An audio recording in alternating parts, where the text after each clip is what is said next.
D.A. Bell writes, the problem is that nobody is really talking about the books. I think the Ripperverse is the only real comic getting attention. I would be interested to know why you think that comic is getting so much attention. Do you think that comic is getting attention because of marketing? Or do you think that that comic is getting attention based on the merit of the work? Because I've seen two sides to that. I've heard two different sides to that. There's definitely some people out there that are saying the Rippaverse took off because of there were based upon preconceived notions that had absolutely nothing to do with the actual work itself, meaning the work itself, aside from the fact that it was a politically charged campaign when it was originally introduced. Okay. And what do I mean by politically charged campaign? If I remember correctly, and mind you, this is coming from someone who's not, I wasn't involved in that campaign. I wasn't really there when it came out. I remember, but I do remember the Glenn Beck thing. I remember the whole Glenn Beck thing and how Eric July was featured on the Glenn Beck show to talk about his Rippaverse, the ISOM comic, when it was coming out on launch.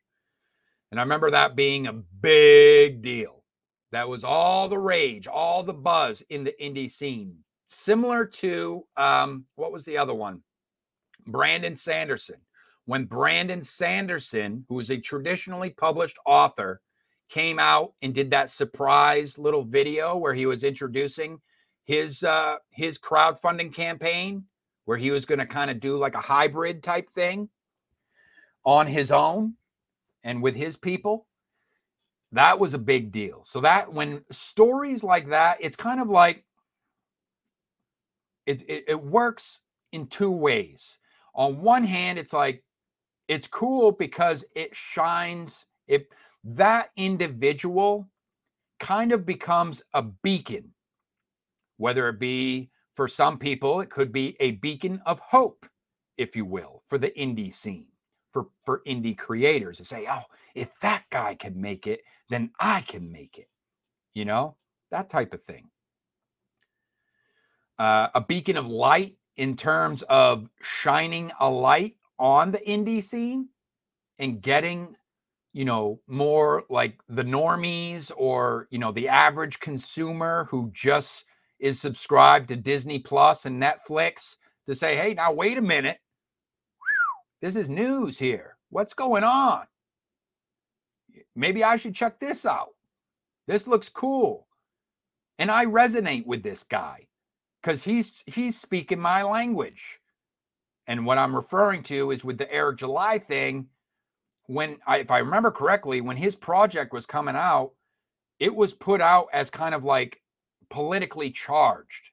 It was all about sticking it to the mainstream, which nothing wrong with that. That's kind of what the whole indie scene is all about. That's what the underground is about.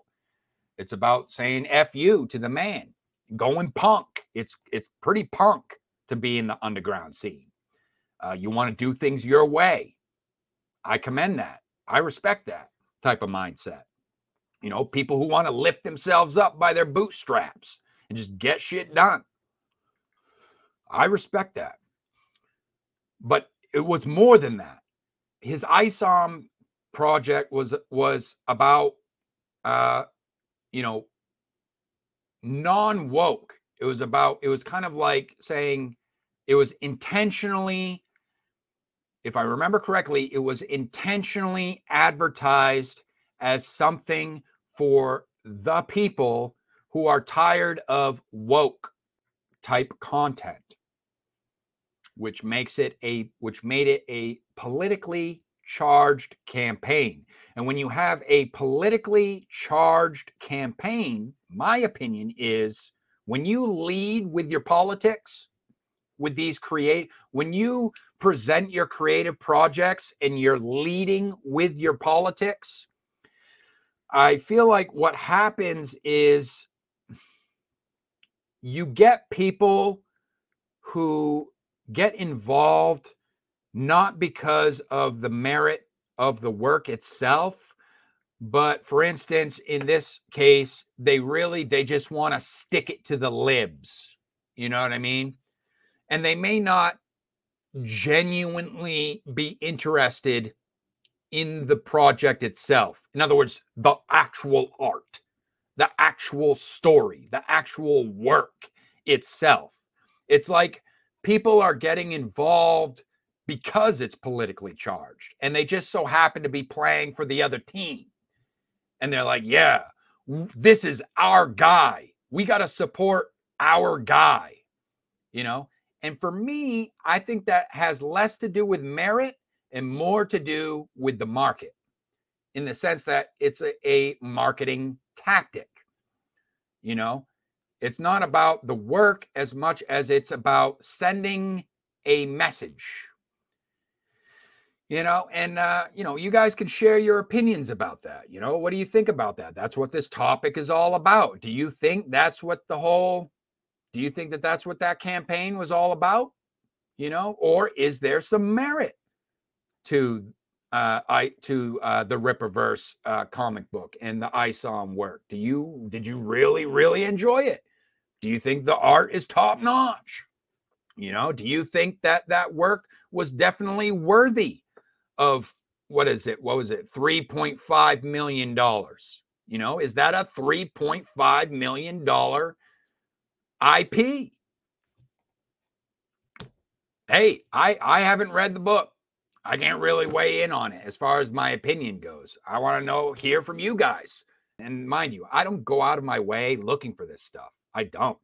I'm just talking about stuff that pops up organically based on the people that I follow, the people that I keep tabs on social media. To be honest, I really haven't heard of a whole hell of a lot of people. Yeah, DA. I've heard of plenty of people raving about the Rippaverse, the brand, raving about that, praising it and this and that. But I really, if I'm to be honest, I really haven't heard a lot of people talking about the work itself, reviewing it, talking about it, riffing on it. I honestly haven't. I honestly haven't. All I've ever heard is reply guys just praising Rippaverse in general and sticking it to the libs, which has nothing to do with the merit of the work itself and has everything to do with how the work was marketed as a kind of like this stuff is for those of you who are sick of woke content, which is political. That's a politically charged campaign. It has less to do with the integrity of the art itself. So maybe that's a spicy question that I pose to you guys. Do you think ISOM 1 or the Rippaverse in general is a $3.5 million IP? I'd be happy to hear you, especially from those of you who have actually taken the time to give the work a chance and read it cover to cover. Please share your thoughts.